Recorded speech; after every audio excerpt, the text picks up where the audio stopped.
तो स्टूडेंट्स, हम लोग डिस्कस कर रहे हैं अल्कोहल एंड ड्रग यूज के बारे में। अब हम लोग फाइनली बात करते हैं कि क्या इफेक्ट आता है ड्रग्स एंड अल्कोहल अब्यूज का। फाइनली क्या इफेक्ट होता है इसके बारे में थोड़ा सा डिस्कस करेंगे। तो immediate adverse effect of drugs and alcohol abuse are manifested to form reckless behaviour, vandalism and violence, है ना। जो इसका इमीडिएट इफेक्ट आता है वो रेकलेस बिहेवियर होता है, और वैंडलिज्म, वायलेंस, है ना, ये सब। रेकलेस का मतलब होता है मतलब लापरवाह टाइप का, बिल्कुल देश दुनिया से कटे रहना इस तरह का, या फिर बहुत ज़्यादा वायलेंट हो जाएगा, या फिर बिल्कुल अपने को अलग वो दुनिया में रहने वाला, जैसा कि मैंने डिस्कस किया था अभी आपसे। ये सब तो इमीडिएट इफेक्ट है। और इसके अलावा लंबे समय तक अगर यूज हो तो lead to coma and death due to respiratory failure, heart failure और सेरेब्रल हेमरेज। तो अगर लंबे समय तक यूज हो रहा है तो फिर ये रेस्पिरेटरी फेलियर, हार्ट फेलियर या सेरेब्रल हेमरेज, सेरेब्रल का मतलब ब्रेन आप कह सकते हैं, ब्रेन हेमरेज कर सकता है। A combination of drugs of their intake along with alcohol generally result in overdosing and even death. कई बार क्या होता है कि इसके साथ लोग एल्कोहल भी लेते हैं, और एल्कोहल के साथ मिलकर के ये और ज़्यादा फैटल घातक हो जाता है, और दोनों का जब कंबाइंड इफेक्ट आता है तो वो ओवरडोजिंग होने की वजह से डेथ हो जाती है। तो इस तरह से कई बार आप सुने होंगे ड्रग ओवरडोज से मौत हो गई, है ना, ऐसा सुनने में न्यूज़ वगैरह में आता रहता है। तो वो यही सब होता है कि ड्रग एडिक्ट होते हैं, वो कभी ज़्यादा ड्रग ले लिए, कभी कुछ ले लिए, इस तरह से तमाम चीज़ें होती रहती हैं। और आजकल आप मीडिया में भी एक देख रहे होंगे, बहुत ही फेमस केस काफ़ी जो है कि उस पर इन्वेस्टिगेशन भी चल रहा है, उसमें भी ये सस्पेक्ट माना गया है कि ड्रग्स की वजह से सारा कुछ है। ड्रग्स को लेके काफ़ी कुछ इस समय आप देख रहे हैं कि छानबीन और वो सब चीज़ें आ रही न्यूज़ में। तो ये ड्रग्स का ही सारा है, कहीं ना कहीं ये सारी समस्या ड्रग्स से ही जुड़ी हुई है। तो इस पर बाकी तो चीज़ें अपना इन्वेस्टिगेशन की है कि कैसे क्या हुआ, लेकिन कहने का मतलब मेरा ये है कि ये सारी समस्याएं जड़ इनकी क्या है, ड्रग्स ही है। तो इसके बाद हम लोग देखते हैं कि जो most common warning sign of drug and alcohol abuse among youth include. तो जैसे कि अब जनरली क्या साइन मिलता है, कोई आदमी है जैसे कि आपको अनुमान लगाना है कि हाँ भाई इसको ये ड्रग एडिक्ट हो सकता है, एक पॉसिबिलिटी है। आप गार्जियन हैं, आप एक टीचर हैं, आप एक ब्रदर हैं, सिस्टर हैं, अब परिवार में कोई को लग रहा है कि हाँ इसको कुछ है, इस तरह का सस्पिशन है आपको, तो उसमें वार्निंग साइन जो हमें दिखता है जनरली वो ये है कि ड्रॉप इन एकेडमिक परफॉर्मेंस। जो एकेडमिक परफॉर्मेंस है, पढ़ाई लिखाई है, वो सब आपका उसमें ड्रॉप हो रहा है, कमी आ रही है, ख़राब हो रहा है। Unexplained absence from school college, school college में अब्सेंस रहना, गायब रहना।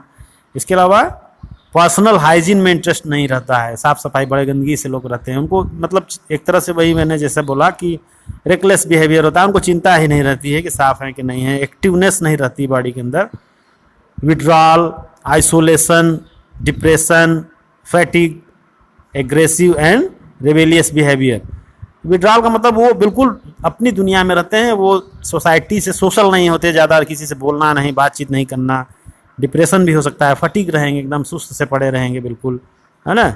एग्रेसिव भी हो सकते हैं, जब ज़्यादा आप कुछ बोले उनको तो बिल्कुल वायलेंट बिहेव करेंगे, है ना। और इस तरह का मतलब बिल्कुल नॉर्मल बिहेव नहीं करेंगे, थोड़ा सा उनके बिहेवियर में चेंज होगा, काफ़ी कुछ आपको अलग सा दिखेगा उनका तरीका रहने का, रहन सहन का और बातचीत का। और जो डेली रूटीन है वो बिल्कुल डिस्टर्ब मिलेगी, रूटीन से कोई काम वो नहीं करेंगे, है ना। और डिटेरियोरेटिंग रिलेशनशिप, मतलब जो आपका फैमिली के अंदर या सोसाइटी के अंदर जो लोगों के साथ रिलेशनशिप है उस पर उनको ज़्यादा इंटरेस्ट नहीं रहेगा, वो धीरे धीरे दुनिया से जैसे कटते चले जाते हैं, कहते हैं अपने परिवार से, अपने मित्रों से, फ्रेंड्स से, हैं, और कोई इंटरेस्ट नहीं होगा, लॉस ऑफ इंटरेस्ट हो जाएगा उनको हॉबीज़ में। Change in sleeping and eating habit, जो खाने पीने का उनका टाइम है, सोने उठने का टाइम है, वो सब आपको चेंज मिलेगा। देर से सोना, देर से उठना, या फिर मतलब जो नॉर्मल नहीं है, अब नॉर्मल दिन में सो रहे हैं, रात में जग रहे हैं, इस तरह की चीज़ें आपको मिल सकती हैं।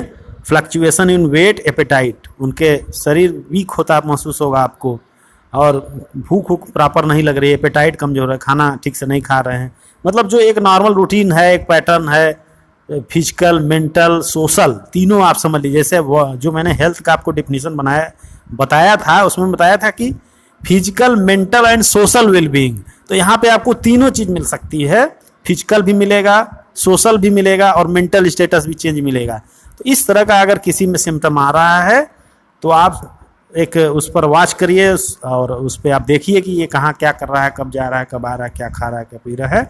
आप उनके फ्रेंडशिप से, सर्किल से, लोगों से मिल करके पता कर सकते हैं चीज़ों को कि ये उन पर वॉच करना पड़ेगा आपको, ऐसे लोगों के ऊपर कि ये क्या कर रहे हैं। डेली रूटीन उनका आप पता करिए, देखिए, तब आपको पता चल जाएगा।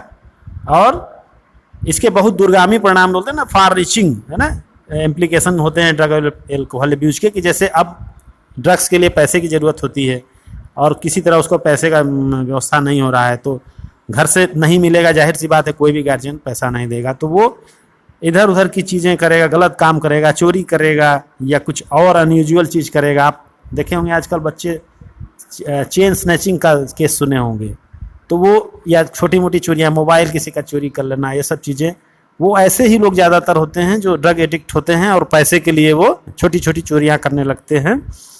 तो इस तरह उनको अपनी ज़रूरतों को पूरा करने के लिए, तो ये एक टेंडेंसी डेवलप होती है ड्रग एब्यूज़र्स में। तो ये भी एक बहुत ही सोसाइटी के लिए और उस पर्सन के लिए बहुत ही ख़राब चीज़ है। वो बिल्कुल जो है कि अपराधी बनता चला जाता है धीरे धीरे इस तरह से करके। और वही चीज़ मैंने डिस्कस किया कि फाइनेंशियल और मेंटल डिस्ट्रेस की कंडीशन आ जाती है, ठीक है। और ड्रग्स जो हम लेते हैं उसका फॉर्म क्या क्या हो सकता है, इंट्रावेनस, डायरेक्ट इंजेक्शन के थ्रू सिरिंज से ले सकते हैं। और जब होता क्या है कि एक ही सिरिंज से कई लोग जब ड्रग्स लेते हैं, तो अगर कोई इसमें से इन्फेक्टेड पर्सन है HIV या एड्स से, तो वो फिर हेपेटाइटिस B से, तो वायरस इस तरह से स्प्रेड हो सकता है, ट्रांसफ़र हो सकता है। और वो HIV या एड्स HIV तो एक ही बात है, हेपेटाइटिस B से पीड़ित हो सकता है ऐसा व्यक्ति, और भी बहुत सारी डिजीज हो सकती हैं। तो ये एक खतरनाक स्थिति है कि ड्रग्स के चक्कर में और दूसरी बीमारियों के वो शिकार हो जाते हैं, चेंज ट्रांसफ़र हो जाता है। तो एड्स उसके बाद फिर जैसे किसी एक पर्सन को हुआ, तो फिर अगर वो मैरिड है तो उसके लाइफ पार्टनर को भी ये समस्या हो सकती है, हेपेटाइटिस B और HIV एड्स की। तो इस तरह से बीमारी जो है स्प्रेड भी होती है। तो ड्रग एडिक्शन बहुत ही ख़राब चीज़ है, वो कई तरीके से अपने लिए भी, अपने सोसाइटी के लिए भी, अपने लाइफ पार्टनर के लिए भी, अपने फैमिली के लिए भी, सब के लिए नुकसानदेह है। तो इसीलिए इतना इसको घातक बताया गया है। और मैं आपसे फिर से एक बार अपील करूँगा कि आप अलर्ट रहें इन सब चीज़ों से निश्चित तौर से, और बहुत ज़्यादा दूरी बना के रखें। इसमें कुछ नहीं मिलना है अल्टीमेटली। मैंने बहुत ऐसे लोगों को मैं जानता हूँ जो आज उनके माता पिता या गार्जियन परेशान हैं और वो काफ़ी एल्कोहल एब्यूज के शिकार हैं। तो इसलिए बहुत ही ख़राब चीज़ है, इससे बच के आप लोग रहिए। और एल्कोहल एब्यूज का सबसे जो बात, अभी तो हम लोग एड्स ड्रग्स के बारे में बात कर रहे थे कि एड्स वगैरह, HIV वगैरह या फिर हेपेटाइटिस। अब एल्कोहल की अगर बात करें तो एल्कोहल से जो सबसे ज़्यादा इफेक्ट होता है वो लीवर के ऊपर होता है, क्योंकि जो मेटाबॉलिज्म है, जो भी चीज़ आप कंज्यूम करते हैं उसका मेटाबॉलिज्म हमारे लीवर के अंदर होता है। तो एल्कोहल जब ज़्यादा कंज्यूम करेंगे तो वो लीवर के ऊपर एक्स्ट्रा उसमें जा करके डैमेज करता है, और इसके साथ साथ नर्वस सिस्टम को हमारा ये जो है कि आपका ड्रग्स करती हैं। तो ड्रग्स भी और आपका ये एल्कोहल भी, ये दोनों जो है आपके लीवर को काफ़ी नुकसान पहुंचाते हैं। और ड्रग्स तो पूरे नर्वस सिस्टम को ही तबाह कर देता है। तो ड्रग्स तो सबसे खतरनाक चीज़ है, लेकिन एल्कोहल का भी काफ़ी जो है कि एडिक्शन ख़राब होता है, आपका पूरा लीवर को डैमेज कर देता है। कई सारी आप सुने होंगे डेथ हो जाती है लीवर सिरोसिस के कारण। एल्कोहल के पीने वाले व्यक्ति ज़्यादा बाद में लीवर सिरोसिस के शिकार हो जाते हैं और कई बार उनकी डेथ भी हो जाती है।